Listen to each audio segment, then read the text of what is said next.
Good morning. Sunday morning here in North Carolina. And we're looking at this multifaceted bird art. You can see how these incredible birds are shown. I'll move them around a little bit so you can see the shadows. Take a look on this side. He has the perfect circle eye at his head. And you see when you tilt it, really comes out well. We have a few of these to take a peek at today. So I really appreciate you guys joining me. Here we have a nice grandmother or grandfather, perhaps. You can see how they made like a little white spot with red stuff on it. If you look closely, you'll be able to see some of the little swirls and paint markings on this. We'll go ahead and see the other image on the other side here. So that might have been the woman, and on this side might be the man. There's the grandfather there. They must have found this material amazing. It is a cool material. This one perhaps a little harder to see, but it's a duck head. You can see how the beak is here and how the head is down here.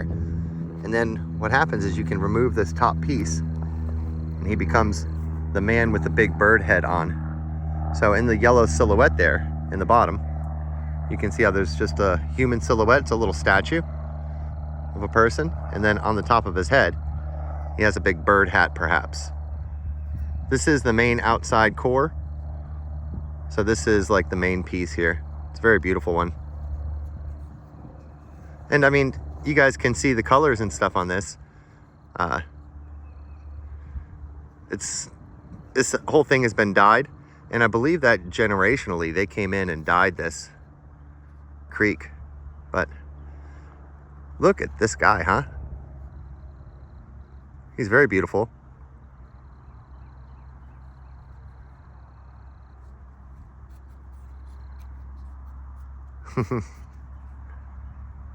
Very nice. And this little chip fell off of him. As we said, even the little chips are designed and made into little effigies. Really pretty. It's got little symbols on the bottom there, I think. Here we have a bird on the ground that I'm probably not even going to be able to pick up, but you can see on the right hand side the beak and how the wing is done. And the rain has washed away his little clay packing. And you can see, just like always, that little spot that we have over the eye that we were talking about. I'm going to try to pick this poor bird up. Let's shake him off and see if he has a core. We can leaf through pages of the book if you guys aren't familiar. Each one of these sheets has the art on it.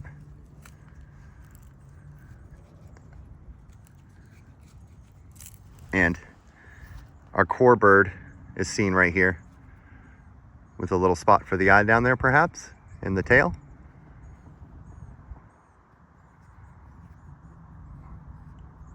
It's that little heart-shaped bird.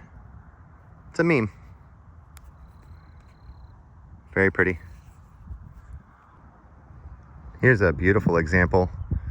Just in the red section at the bottom, you can see the face. Just in this little tiny section at there. And I'm going to move this around just a little bit so you guys can see the color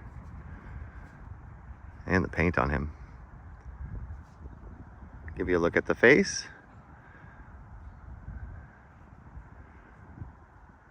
Wow, right? Wonder how many more there are on this. Let me know if you guys can see more. There might be something painted in on the top there.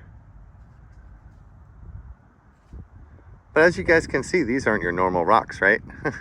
North Carolina doesn't have stuff like this usually just around. Unless you've seen it before, let me know. I've never seen it. Not with this kind of color. Oh, wow, look at the left side portrait. You can see the mouth right here. The paint on his face. This is his eye. He has a couple eyes. He's got another eye up here. Make it small so that you guys can see. Looks like a witch woman. Witchy woman. Cool. All right, so here we've made it to the main pile. And as you can see, they're just buried under the ground, and it's just where they trenched for the lines for these power boxes. It's the only place that this stuff came up at. I don't see it all around the other parts of the site. There's a little bit on the other side of the road there, but I think it's mostly consolidated to this section. So this is going to get pretty intense. There's a whole bunch here to take a peek at. And we'll start off with this white bird that you guys can see positioned right here.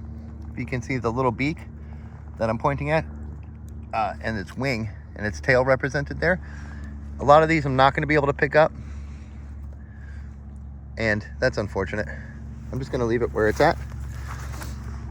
But the reason why these, they're so fragile now, but they were all covered in a clay ball. You can see these characters on here. And then as we take these sheets off, there's other smaller characters. Like if we pull this whole top piece off, and there's that flake for the eye. That will always come off. Whoops, took off the whole face. But that's what you're supposed to do. You're supposed to take off sheet by sheet, and different birds and different images will come out. See how these little cardinal head characters, believe it or not. Let's take a look together here. See if there's some cool cores, and we'll see how it changes on us. Some of this stuff can be high level. They expected you to kind of already know about the art. A little bit anyway. Looks like a cardinal man. A big part of this art too is understanding what it is, what it's representing. The transition between the person and the bird. You can see the painting on here, hopefully, the yellow diamond, and then the black spot for the eye. So representation, and you can see the burn marks and things as well on this. I'm gonna go ahead and grab a couple pieces and put them together. That way we can look at them together. But as I'm getting up, I see, that white bird we just looked at. It's kind of the same exact type of thing. The other bird is just right here, but this one is just right on the rock there.